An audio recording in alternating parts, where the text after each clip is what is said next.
دیکھو ہم غلام ہیں. کیا ہے ذرا بولو, اور ذرا زور سے بولو. ہم کیا ہے بھائی؟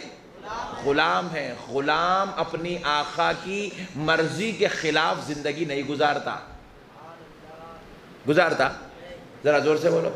دیکھو ایک سیٹ رحم دل ہے, اپنے نوکر کو جو ہے انہیں پورے 30 دن کی تنخواہ دیتا. نوکر کیا کرا, 28 دن کام کرا. سیٹ جان دو رحم کر کے 2 دن کی تنخواہ بغیر کاٹے کے دے دیا. بغیر کاٹے کے دے دیا. تو اس کے اندر مالک کی رحم دلی تو معلوم ہو رہی, مگر غلام کی شرارت بھی معلوم ہو رہی. آپ بولیں کہ کتنا بدماش ہے میاں تو, 2 دن ڈما مار دیا. تیرا سیٹ دیکھ کتنا اچھا ہے, بغیر تنخواہ کاٹے کے تیرا پورا خیال کر رہا, تیری بیوی بچوں کو کھانے کے لیے پیسے دے رہا, تیری تنخواہ میں کٹ نہیں کر رہا, اور تو بدماش ہے بیٹا. اس کو عین ٹائم پہ تو ہاتھ دے دیا, 2 دن ڈما مار دیا. سمجھا ہے؟ تو اب انہیں سمجھ کے نیکسٹ منتھ کیا کرنا ہے, انہیں پورے 30 دن آنا نہیں. بولو نا جی, آنا نا. نیکسٹ منتھ کیا کرا, 25 دن آیا, 5 دن ڈما مار دیا. آپ ایمانداری سے بولا, بات آپ کو پوری سمجھ میں آ رہی. اب یہ غلام بدماش ہے نہیں ہے, نہیں ہے. پھر بھی سیٹ کیا کرا, جان دو میاں بول کے پوری 30 دن کی تنخواہ دیا. پھر دوسرا نوکر سمجھا رہے, میاں تو 5 دن ہاتھ پہ لے لیا صاحب کو, تیرے کو معلوم ہے روزانہ اتنا ڈھیر سارا گراہک رہتا, دنیا کی ٹینشن رہتی.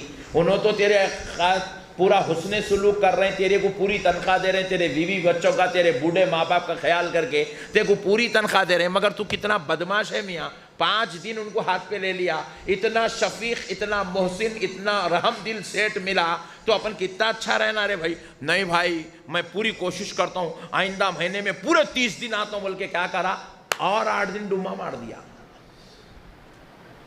اب آپ بولو کیا کرتے, آپ کیا کرتے معلوم؟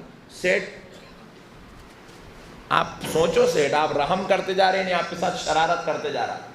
تو سیٹ کیا کرتا, وارننگ دینے پہ مجبور ہو جاتا. سیٹ کیا کرتا, منہ پھیرنے پہ مجبور ہو جاتا. سیٹ کیا کرتا, نکل رہے بھائی, میں اس کے ساتھ حسن سلوک کر رہا تو نہیں میرے ساتھ بدسلوکی کر رہا. سیٹ کے دل میں خلش آنے پر سیٹ مجبور ہو جاتا. خدا کی قسم ہمارا اور ہمارے نبی کا ریلیشن بھی ایسا ہی ہے. ہمارے نبی کا ریلیشن بھی ایسا ہی ہے, ہمارے رب کا ریلیشن بھی ایسا ہی ہے. اللہ تو فضل کرتے جا رہا.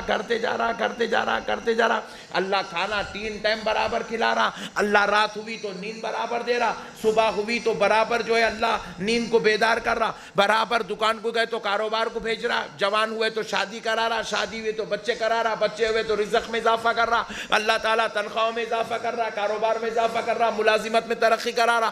ساری چیزیں فضل پہ فضل ہو رہا. پلٹ کے بندے کو دیکھے, ہو سکتا بھائی رمضان میں سدھرتا ہوں گا, رمضان میں سدھرنے کو تیار نہیں ہے. شوال میں سدھرتا ہوں گا, شوال میں توبہ کرنے کو تیار نہیں ہے.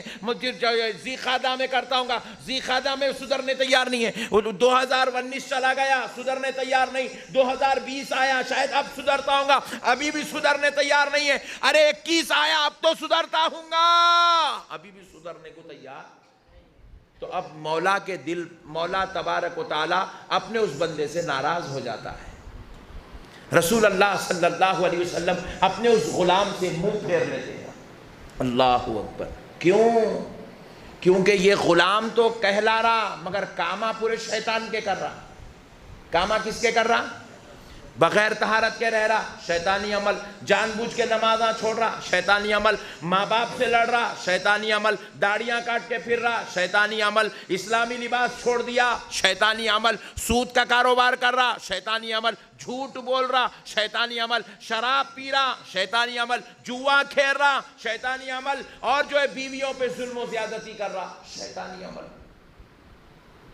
جبکہ اللہ تعالیٰ واضح طور پر اپنے بندوں کو کہہ رہا ہے, یا ایھا الناس کلوا مما فی الارض حلالا طیبا ولا تتبعوا خطوات الشیطان انہ لکم عدو مبین. واضح طور پہ اللہ تبارک و تعالیٰ اعلان کر رہا ہے, واضح طور پر, اے لوگو کھاؤ اور پیو کھاؤ جو کچھ تمہارے رب نے تمہارے لیے حلال کیا، پاک کیا، کھاؤ کر اللہ، کھاؤ، بریانی کھاؤ، دم کا مرغ کھاؤ، حلال ہے کھاؤ، چکن کھاؤ، مٹن کھاؤ، اونٹ کھاؤ، گائے کا گوشت کھاؤ، بیل کا گوشت کھاؤ، حلال ہے کھاؤ، بکرے کھاؤ، مرغیاں کھاؤ، کیا کھانا ہے کھاؤ، جو کھانا چاہتے ہو کھاؤ، ایک سے الگ بھی ڈشز بناؤ اور کھاؤ، حلال ہے، پاک ہے، کھاؤ۔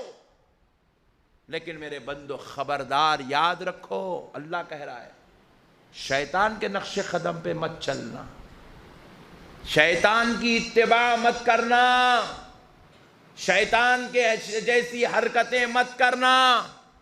پھر آپ دیکھتے چلے جائیے آج مسلمان کی یہی حالت ہو گئی ہے، پوری شیطانی حرکتیں، پوری برائیاں، پوری گندگیاں، پوری غلاظتیں ہمارے اندر موجود ہے، اور پھر اس کے بعد ہم یہ سوچتے ہیں کہ پھر اللہ تبارک و تعالی ہم کو معاف کر دے گا۔ بھائی کیسے معاف کرے گا؟ دیکھو بھائی، اگر کوئی آدمی غلطی سے آپ کے گھر پہ جو ہے بنڈا پھینک دیا، آپ بولیں گے اچھی بات ہے بھائی، جان دے، غلطی ہو گئی، غفلت ہو گئی، بیچارے سے ٹھہرے ٹھہرے ہاتھ سے گر گیا، آپ بولیں گے۔ لیکن کوئی جان بوجھ کے آپ کے گھر پہ بنڈا لے کے مار رہا تو آپ خاموش بیٹھتے کیا؟ تو یہاں پر جو دین میں غلطی ہو رہی، جس کو شفاعت کا حق دیا جائے گا، آپ سے اگر خدا نہ خواستہ غلطی ہو رہی ہے تو اللہ رسول معاف کر دیں گا، ایک توبہ پر بڑے سے بڑا گناہ معاف ہو جائے گا۔ لیکن جان بوجھ کر انسان غلطی کر رہا ہے، اذان سن رہا ہے، نماز کو نظر انداز کر رہا ہے، پیسہ رکھا ہوا ہے، 40-40 لاکھ کا مکان، بعض لوگوں کے پاس 1-1 کروڑ کا مکان، بعض لوگوں کے پاس 3-3 مکان، مگر بیچارہ اب تک حج کرائی نہیں۔ جبکہ ایک آدمی کے اوپر حج فرض ہونے کے لیے آج کے زمانے میں اگر کسی آدمی کے پاس 4 لاکھ سے 5 لاکھ روپے ہے، اس کے اوپر حج فرض ہو گیا۔ کتنے؟ ذرا زور سے بولو نا جی۔ 4 سے 5 لاکھ آپ کے پاس ہے، آپ کے اوپر حج فرض ہے۔ کیونکہ اب میں کل ہی گورنمنٹ کو کال کیا تھا حج ہاؤس کو، تو لوگ بتا رہے تھے اس سال کا حج کا خرچہ 3.5 لاکھ روپے ہے۔ 3.5 لاکھ روپے آپ کو جانے آنے کے لیے، ایک آدمی کو 40 دن کے سفر کے پیسے ہو گئے۔ اب یہاں فیملی کو چھوڑ کے جا رہے نا، گھر کا خرچہ، کرایہ وغیرہ، یہ وہ جو بھی ہے، لائٹ کا، نل کا بل کا، پورا ملا کے ایک 50,000 سے 1 لاکھ روپے آپ یہاں رکھ دیے، تو 4 لاکھ سے 4.5 لاکھ روپے کا آپ کا خرچہ ہے۔ اتنے پیسے اگر آپ کے پاس ہے تو آپ کے اوپر حج فرض ہے۔ 1-1 کروڑ روپے کے مکان بنا رہے ہیں بھائی، پھر بھی اس کے باوجود لوگ حج کرنے تیار نہیں ہیں۔ تو پھر آپ بتائیے، جب یہ گناہگار اتنا ڈٹ کے گناہ کریں گا تو پھر رسول اللہ صلی اللہ علیہ وسلم سے پھر شفاعت کی امید کرے گا؟ تو میں ایک سوال کرتا ہوں کہ بروز محشر تو اپنے آقا کو چہرہ دکھائے گا کیسا؟ حضور کے سامنے جانے کا تجھے موقع ملے گا کیسا؟ حضور تک تیری رسائی کیسے ہوگی؟ آپ سے ایک سوال کرتا ہوں، یہ مسجد ہے، اللہ کا گھر ہے نہیں؟ یہاں اب اتنے لوگ بیٹھے ہوئے ماشاءاللہ، آدھی مسجد بھر گئی، پورے وضو کر کے آئے نہیں؟ جی بولو جی، ذرا پوچھے تو ذرا بول دینا، تو حیبت ہوتی رہتی میرے کو۔ وضو کر کے آئے نہیں؟ ماشاءاللہ پورے طہارت سے ہے نہیں؟ پورے اچھے پاک کپڑے پہن کے آئے نہیں؟ اللہ کے گھر کو خالی آ رہے ہیں تو بغیر طہارت کے نہیں آ سکتے؟ ذرا زور سے۔ اللہ کے گھر کو آ رہے ہیں سجدے کرنے تو بغیر وضو کے نہیں آ سکتے؟ اللہ کے گھر کو آ رہے ہیں تو صاف ستھرے کپڑے پہنے بغیر نہیں آ سکتے؟ تو پھر ذرا سوچو، آمنہ کے لال کے سامنے جائیں گے، اللہ کا حبیب ہے، حبیب، اللہ کا سب سے پیارا برگزیدہ رسول، اللہ نے اس کو بنایا تو پھر اس کے جیسا کسی کو نہیں بنایا۔ ویسے نبی کے سامنے یہ گندے چہرے لے کر کیسے جائیں گے؟ بے نمازی کی صورت لے کر کیسے جائیں گے؟ شرابی چہرے لے کر کیسے جائیں گے؟ سود خوری کے جسم لے کر کیسے جائیں گے؟ حرام کا نوالا جن پیٹوں میں پلتا ہو، ویسے منحوس پیٹ لے کر آمنہ کے لال کے سامنے جانے کا موقع ملے گا کیسے؟ شفاعت ہوگی کیسے؟ اچھا خالی ہم لوگ، خالی یوسف گڑے والے ہوں گے محشر میں؟ ہاں خالی محشر بورا بنڈا یوسف گڑے والوں کے واسطے ہے، احمد نقشبندی صاحب کے پیچھے نماز پڑھے، ہاں پڑھے، چلو آ جاؤ محشر تمہارے واسطے، ایسا ہے قصہ۔ ارے وہاں تو پوری کائنات ہوگی میرے بھائی، اول تاخیر حضرت آدم کی زمانے کی قوم سے لے کر قیامت تک پیدا ہونے والے سارے سارے سارے سارے سارے انسان، فی الوقت پوری دنیا میں فی الوقت 4 ارب لوگ ہیں پوری دنیا کے اندر، 4 ارب فی الوقت ہے۔ اب تک کتنے ہزار ارب چلے گئے، ابھی کتنے ہزار ارب آنے والے ہیں، وہ سارے ہوں گے وہاں محشر میں۔